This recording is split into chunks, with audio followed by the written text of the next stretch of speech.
warahmatullahi wabarakatuh. Perkenalkan, nama saya Laila Muna, NIM 44014180004 dari Prodi Pendidikan Biologi 2 2018. Di sini saya akan melakukan praktikum genetika dengan judul pewarisan sifat yang ditentukan oleh alel ganda. Tujuan dari praktikum ini yaitu yang pertama, mengenal beberapa sifat genetik manusia yang ditentukan oleh seri alel ganda. Yang kedua, mengetahui distribusi golongan darah sistem ABO pada populasi kelas biologi.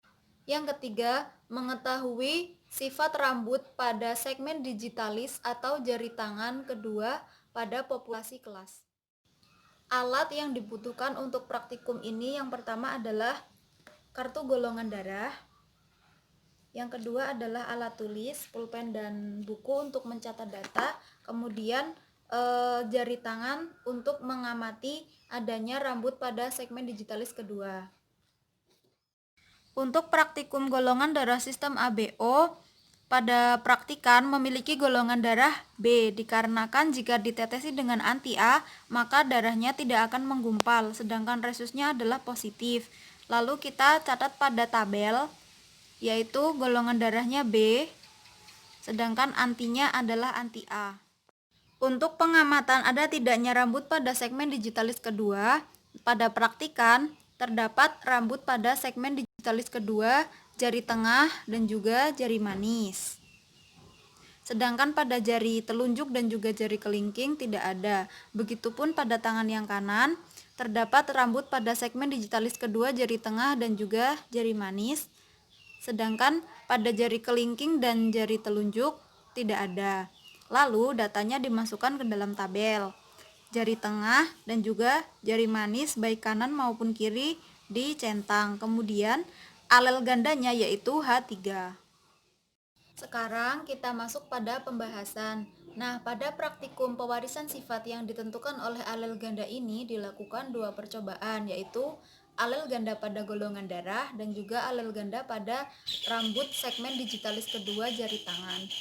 Pada praktikum penggolongan darah diketahui bahwa golongan darah pada praktikan adalah B.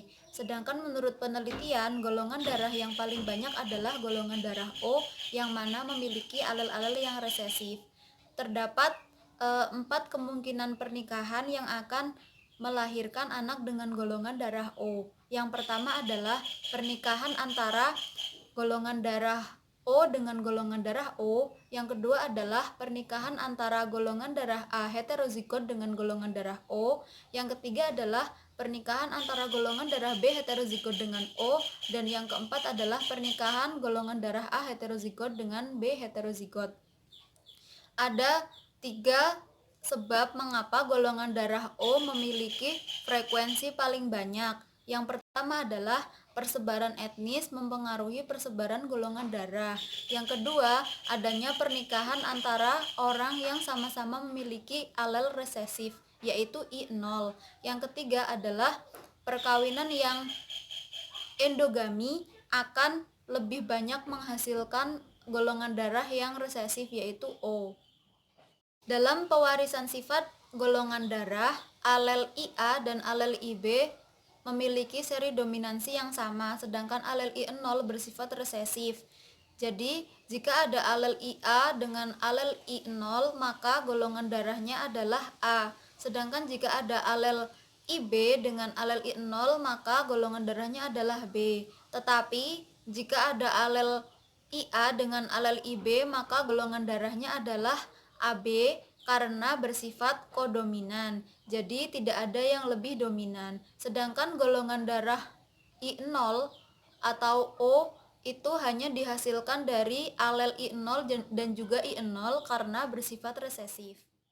Golongan darah O disebut sebagai donor universal karena tidak memiliki antigen yang dapat digumpalkan, sehingga bisa diberikan kepada semua resipien golongan darah. Sedangkan golongan darah AB disebut dengan resipien universal karena tidak memiliki antibodi dalam plasma darahnya yang akan menggumpalkan transfusi darah dari donor yang lainnya, sehingga semua darah dapat didonorkan kepada golongan darah AB. Alel ganda pada pengaturan Rambut pada segmen digitalis kedua ditentukan oleh alel H1, H2, H3, H4, dan juga H5, di mana H1 merupakan alel yang paling dominan dan H5 merupakan alel yang paling resesif.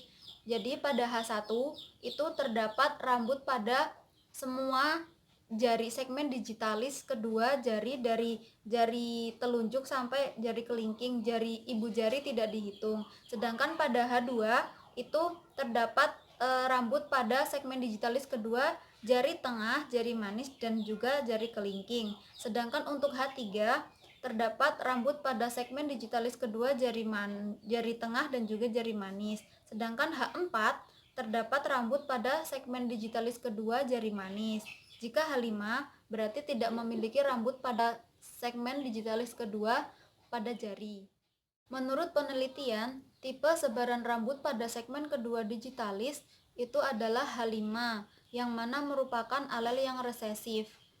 Mengapa demikian? Karena pada sifat yang resesif ini, kedua orang tuanya memiliki alel ganda yang sama yang mengatur gen yang resesif, sehingga dihasilkan anak yang tidak memiliki rambut di semua jarinya. Jadi pada sifat yang dominan ini memiliki jumlah frekuensi yang paling sedikit, sedangkan pada frekuensi yang paling banyak adalah dimiliki oleh H5 yang bersifat paling resesif. Seri dominansinya adalah H1 lebih dominan daripada H2, lebih dominan dari H3, lebih dominan dari H4, lebih dominan dari H5. Kesimpulan dari praktikum ini yang pertama adalah beberapa sifat genetik manusia yang diatur oleh seri alel ganda, yaitu golongan darah dan sifat rambut pada segmen digitalis kedua jari tangan. Kemudian kesimpulan yang kedua adalah persebaran golongan darah yang memiliki frekuensi atau jumlah paling banyak adalah golongan darah O. Yang ketiga, frekuensi persebaran rambut pada segmen digitalis kedua yang memiliki frekuensi paling banyak adalah H5, dan yang memiliki frekuensi paling sedikit adalah H1, di mana H1 bersifat paling dominan dan H5 bersifat paling resesif. Sekian praktikum kali ini. Apabila ada kesalahan, mohon maaf. Wassalamualaikum warahmatullahi wabarakatuh.